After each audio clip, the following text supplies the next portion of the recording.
Okay, Aaron here with the Wisconsin Family TikTok channel, YouTube page as well. I have my list of questions here. Green Bay Packer topics. Let's get into it a little bit. Open it back up. I can see it. Do the Packers need to make a package for Malik Willis? So, as I was watching Willis in Week 1 against the Colts, the thought did cross my mind, hey, maybe they should do some kind of a Saints Taysom Hill type package for Malik Willis because of his ability to run. I mean, the guy's a great athlete. I never realized, I never had a reason to watch him before he was in Green Bay, but just watching him, his ability to move and to run and then to throw off that when you ask him to do it in such a limited capacity, he's very good at it. And I thought, well, it'd be something to keep the defenses honest. The more I thought about it, the more I wasn't sure if I liked it or not.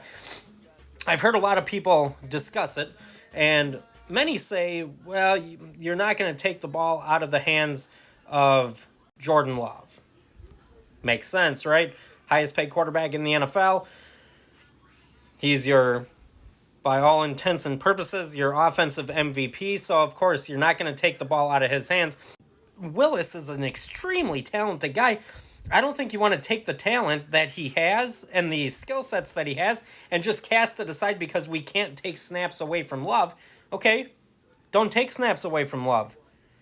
Take snaps away from the running backs. Now, I'm not saying that Malik Willis has to be in on 80% of the Packers' offensive plays. Nothing like that. Get him 4 or 5 plays a game.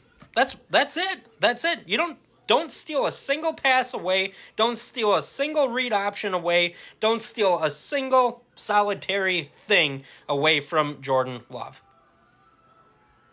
Take a few opportunities away from Marshawn Lloyd when he comes back, hopefully. Take a couple of carries away from Josh Jacobs. Why not? Willis moved the ball just as well as Jacobs. Jacobs had 32 carries in the Colts game. Take a few plays away from Emmanuel Wilson. Look, take 2 away from Lloyd, 1 away from Wilson, 1 away from Jacobs in a game, and let Malik Willis impact the game on those 4 plays. You're getting him out there. You're getting his skill set out there. Now, his skill set is probably not to be a QB1 in the NFL, right? But you're getting him out there, and you can use his skill set without taking stuff away, taking plays away, taking the ball out of the hands of Jordan Love. All right, what do we have here? This was a popular one this week. Would there be a quarterback controversy if Jordan Love struggles?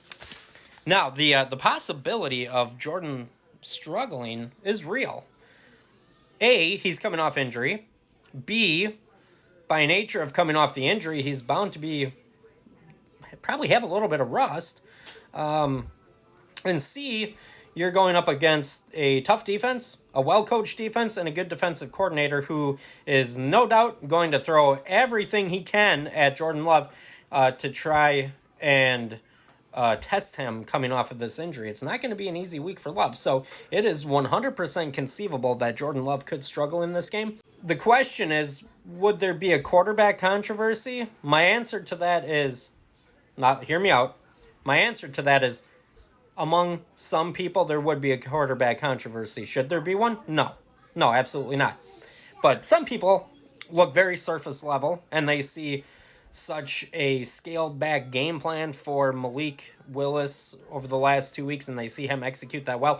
And then Jordan Love comes out and he runs the full on scale version of the Packer offense, and they see some struggles for the reasons I just mentioned, why he might struggle. And they're going to say, well, Willis could perform. Why couldn't Jordan Love? So there could be a quarterback controversy in some people's minds, but here's how you'd end that. And not that Matt LaFleur would do this or had to do this, but if you really wanted to end it, or even in people's minds end it, just tell them this.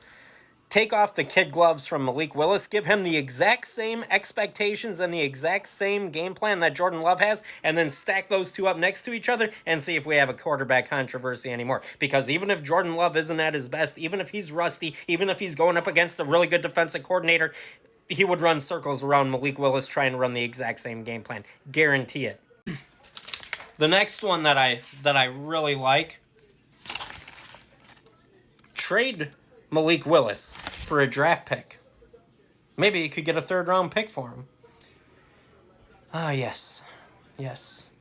Because if we want to continue this tradition in Green Bay of perpetually looking for a backup quarterback, let's get rid of one when we have them. It's funny. This seems to happen. It's like for years you look for a good punt returner.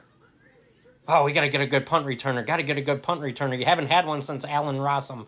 And then Randall Cobb comes along and Charles Woodson. And they're really good at returning punts. And all of a sudden, ooh, oh, yeah. We shouldn't have them returning punts. They're too valuable. You don't want them to get hurt. They're too good to return punts. You don't want them out on the field. Same thing with the backup quarterback. Every offseason, what is it? Oh, we need a backup quarterback. We need a backup quarterback. We need a backup quarterback. We found a backup quarterback. Do you think we could trade him? Doesn't make sense. You found the guy that you're looking for. He's valuable. Obviously, they just won 2 games with him as the starter. You don't touch it. You don't change it.